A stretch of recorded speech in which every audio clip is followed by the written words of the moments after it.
장기 투자 관점에서는 결국에는 성장하는 주식에 투자를 해야 되지 않습니까? 중국과 미국에서 전기차에 투자하되 전기차와 연관된 자율주행까지 성장주의 끝단에 있는 상태가 있는 항상 추천드리는 방법은 333의 법칙을 이제 말씀을 드리는데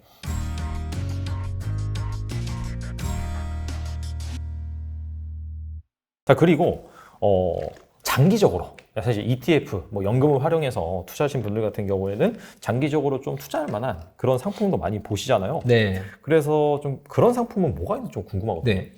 일단은 뭐 기본적으로는 저희 하우스에서는 이제 미국 주식을 많이 말씀을 드려요. 미국 주식을 말씀 많이 드리는데 이유 자체가 이제 미국의 기업들의 수익성 자체가 굉장히 높거든요. 뭐 소위 말하는 이제 ROE가 뭐냐면 내가 자본 투입했을 때 네. 얼마 정도의 수익을 낼 수 있느냐의 개념이잖아요. 그래서 뭐 부동산 투자를 하실 때, 뭐 상가 투자를 하실 때 수익률이 얼마예요? 이렇게 질문을 하시잖아요. 그 개념이 이제 ROE인데 미국 기업들은 뭐 20%를 넘어갈 정도로 굉장히 이제 ROE가 좋고요. 우리나라가 뭐 한 10% 초반대 정도 나오고 있고 조금 고성장하는 중국이나 뭐 대만 이런 국가들이 한 15% 정도 하고 있거든요. 근데 미국은 압도적으로 지금 높아요. 그러다 보니까 이제 미국 상품을 많이 추천을 드리고요. 그중에서 뭐 가장 일반적으로 하시는 분들은 당연히 나스닥 100 지수나 S&P 500 지수에 투자를 하셔라라고 말씀을 드리는데 네. 이제 대부분의 투자자분들은 거기에 또 만족을 못 하시고 또 이제 새로운 상품들을 이제 추천해 주십사 이제 말씀을 주시는데 네. 그 결국에는 좀 장기 투자 관점에서는 결국에는 성장하는 주식에 투자를 해야 되지 않습니까? 그렇죠. 그래서 이제 주식시장을 나누는 분류 기준이 여러 가지 많지만 제가 아까 설명드렸던 성장주, 가치주의 개념으로 본다면 이제 성장주로 접근을 하는 게 맞아 보여요. 그래서 이제 성장주 중에서도 그럼 어떤 거에 투자를 할 거냐는 이제 개인의 차이겠지만 요즘 가장 빠르게 이제 산업 변화가 일어나는 쪽이 아마 자동차 쪽인 것 같아요. 그래서 이제 자동차 산업이 보면은 기존의 동력기관차가 나온 지가 100년 정도 됐잖아요. 근데 이제 굉장히 빠른 속도로 전기차를 필두로 하는 친환경차로 지금 전환이 되고 있어요. 그래서 그쪽 산업에 많은 변화가 좀 일어나고 있는 것 같고요. 그래서 관련해서 뭐 2차 전지 상품 이런 것도 많이 있지만 저희 이제 뭐 한국투자 신탁운용에서도 킨덱스 G2 전기차인 자율주행이라는 ETF를 내놨어요. 어떤 개념이냐면 G2니까 중국과 미국에 투자하는 그 중에서 이제 전기차와 자율주행에 투자하는 이런 상품인데요. 네. 예. 이 전기차는 분명히 이제 전기차를 사시는 분들이 주변에도 꽤 있으시잖아요, 이제는. 그래서 굉장히 빠른 속도로 전환이 될 것 같긴 해요, 일단은. 근데 그러면은 이제 전기차만 단순하게 투자를 할 거냐, 단순하게 배터리만 투자를 할 거냐라는 컨셉으로 봤을 때 저희는 이제 전기차 산업 전반에 대해서 좀 투자를 해보는 게 맞겠다. 근데 결국에 이제 사람들이 원하는 거는 전기차로 운영을 하면서 내가 조금 더 편안하게 운전하는 걸 원하기 때문에 그런 관점에서 이제 자율주행 기술까지 포함된 저희가 이제 상품을 내놨는데 일단 글로벌 전기차 시장 넘버원은 아직까지는 중국입니다. 중국 같은 경우에 이제 배터리부터 차량까지 해가지고 완벽하게 이제 생태계를 구축을 해놓은 상태고요. 반면에 이제 성장 잠재력이 제일 큰 국가는 바로 미국입니다. 왜냐하면 이제 미국 같은 경우에는 글로벌 최대의 자동차 시장이에요. 그렇죠. 그럼에도 불구하고 아직까지 전기차로의 전환이 굉장히 좀 늦거든요. 근데 이제 바이든 행정부가 들어서면서 친환경 정책들을 좀 강조하다 보니까 이 전기차로의 전환이 굉장히 더 빠른 속도로 이루어지고 있거든요. 그래서 저희는 이제 미국과 중국이라는 국가에 집중을 하게 됐고, 그 중에서 이제 전기차, 그리고 전기차 같은 경우에는 아시다시피 이제 기계가 아닌 것 같아요. 이제는 전자제품의 개념으로 네. 가는 것 같아요. 콘센트 꼽아야 되고, 그렇죠. 그래서 버튼으로 조작하고요. 그래서 이제 기존의 그 자동차를 만든 회사들이 보통 수직 계열화라는 말을 많이 썼었거든요.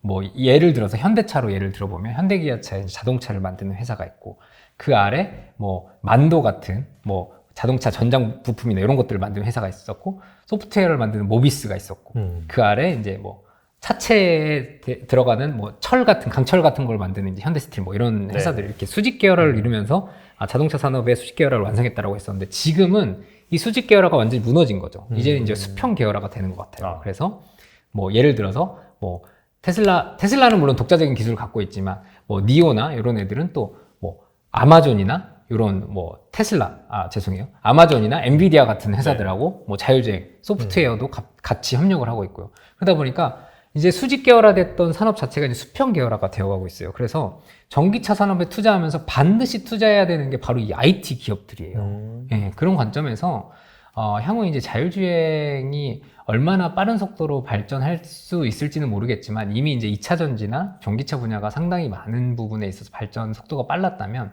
다음 영역은 저희는 이제 자율주행 영역이라고 판단하고 있거든요. 그래서 그런 관점을 통틀어서 일단 중국과 미국에서 전기차에 투자하되 전기차와 연관된 자율주행까지 투자할 수 있는 이런 이제 성장주, 대표적 성장주의 끝단에 있는 상품이다라고 보시면 될 것 같거든요. 그래서 이런 상품들은 이제 장기적으로는 어찌됐든 간에 산업이 꾸준히 발전하면서 좀 투자하시기에도 좋은 상품이 아닐까라고 저희가 말씀드릴 수 있습니다. 네. 확실히 뭐 2차 전지라든지 이 모빌리티 쪽에서 파생되는 그런 산업 같은 경우에도 증설 사이클이 뭐 역사적으로 이런 사이클은 없다라고 하더라고요. 그렇습니다. 완전히 이게 이제 컨버징되는 그런 쪽이다 보니까 그렇죠.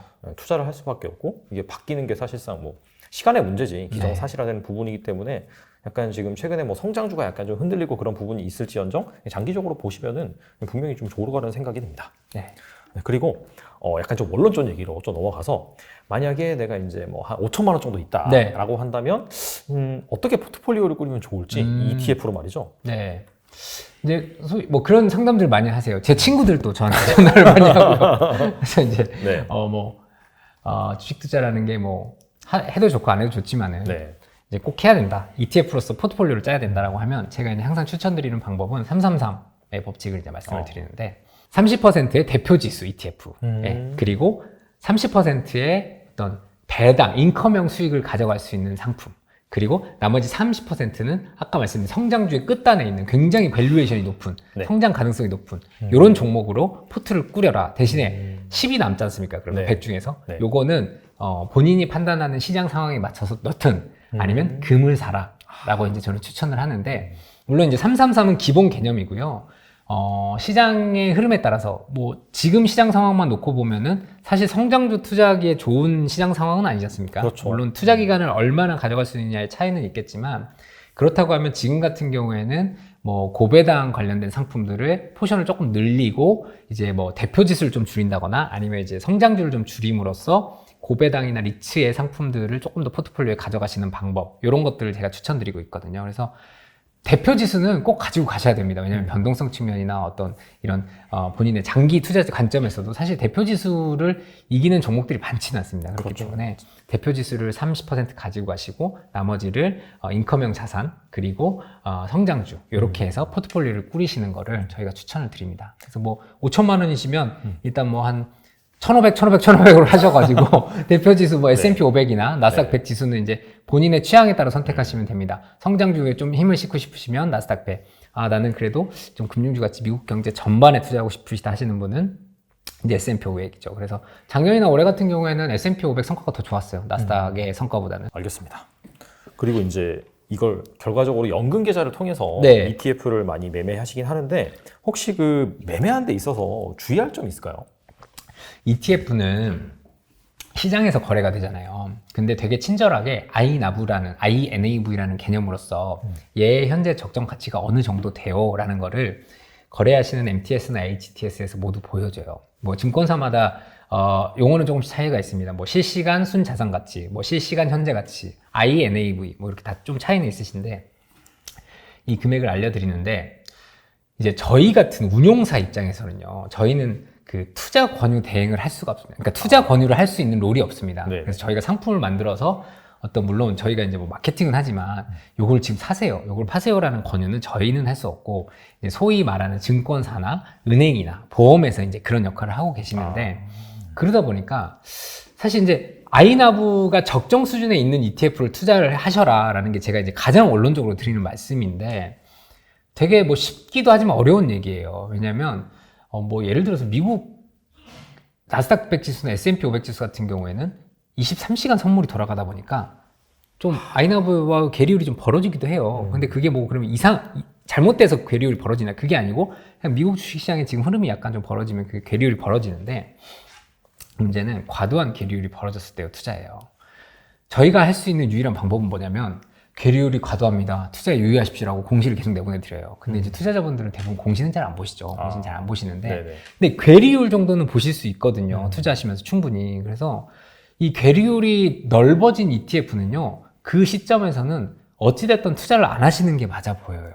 왜냐하면 언젠가는, 물론 뭐 마이너스 괴리율에 사서 플러스 괴리율에 팔면 더 좋은 거 아니에요? 라고 질문을 많이 하시는데, 사실 그게 쏠림에 의해서 그렇게 되다 보니까 비정상적 시장이신 거거든요. 그래서 괴리율이 벌어졌을 때는 절대 ETF를 매매하시면 안 된다. 꼭 제자리로 돌아올 때까지 기다려서 매매를 하셔라. 아니면 다른 ETF를 매매하시던가. 요거를 저희가 항상 말씀드리는데 굉장히 어렵죠. 뭐 당장 뭐 저부터도 살 때 괴리율을 보냐. 저는 이제 당연히 보겠죠. 그런데 네. 이제 제 주변 분들만 봐도 아무리 제가 이렇게 말씀을 드려도 잘 안 보시더라고요. 근데 제가 여러 말씀을 드리지만 딱 한 가지, 괴리율은 꼭 보고 매매를 하셔라 라는 제가 주의할 점은 꼭 투자자분들께 말씀드리고 싶습니다. HTS에 다 나오잖아요. 그럼요. 괴리율. 네, 다 굉장히 친절하게 나오기 때문에 꼭 보고 매매를 하시는 게 좋을 것 같습니다. 뭐 계산할 필요도 없고 바로 나오기 때문에 그걸 보면서 좀 합리적인 가격에 그 투자하시면 매매를 좋을 할 것 같아요. 때 매매해 보셔서 아시겠지만 지금 안 사면 큰일 날 것 같거든요. 그래서 괴리율이 좀 벌어졌는데 사야 되나 뭐 이렇게 하시는데 네. 결국에는 그 괴리율 클 때 사시는 ETF들은 이게 좀 안 좋더라고요. 결과적으로 봤을 때는. 그래서 가급적 괴리율을 꼭 지켜서 매매를 하십사 저희는 이제 말씀드리고 있습니다. 네. 그리고 연금 계좌에서 ETF 투자 네. 많이 하잖아요. 혹시 그 연금 계좌를 운용할 때 꼭 알아야 되는 뭐 팁, 네. 필수 지식 뭐가 있을까요? 일단은 뭐 연금에는 아까 말씀드렸다시피 이제 개인연금저축 계좌를 제외하고는 파생형 상품들이 포함이 안 됩니다. 그래서 이제 레버리지형 상품이나 인버스형 상품이나 이런 파생형 상품들은 안 들어간다라는 점을 인지를 해주시면 좋을 것 같고요. 그 연금 투자하실 때 가장 큰 장점은 아무래도 비용이겠죠. 결국 세금과 이제 매매 비용인데 네.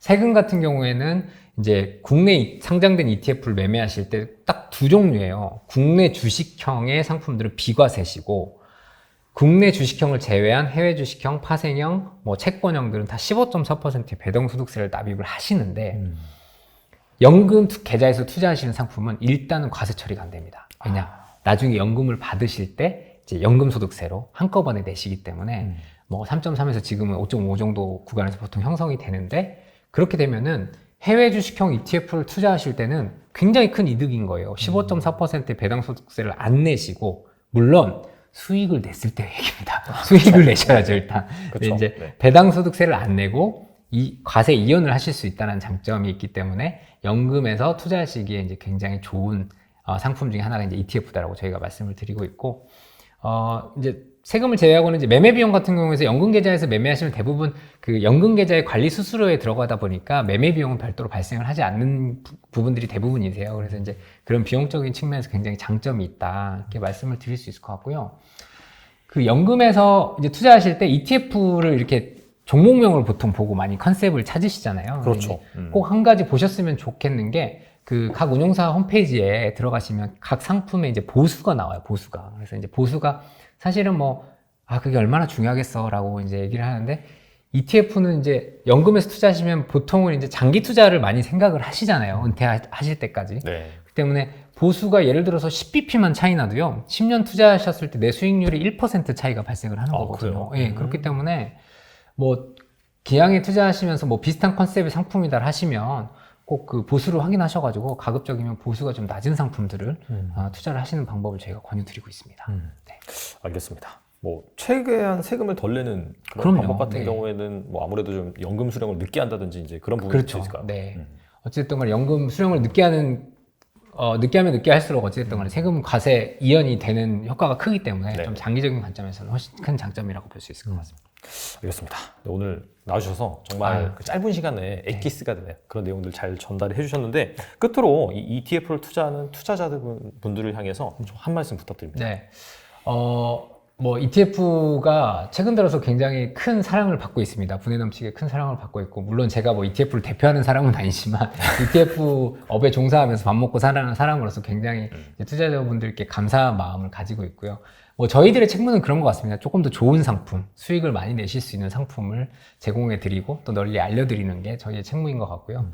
투자자분들도 이제는 과히 투자자의 시대가 열린 것 같아요. 그래서 뭐 미국에서는 100만 연금 장자라는 표현을 맞아요. 네. 표현하잖아요. 그런 것 같아요. 그래서 네.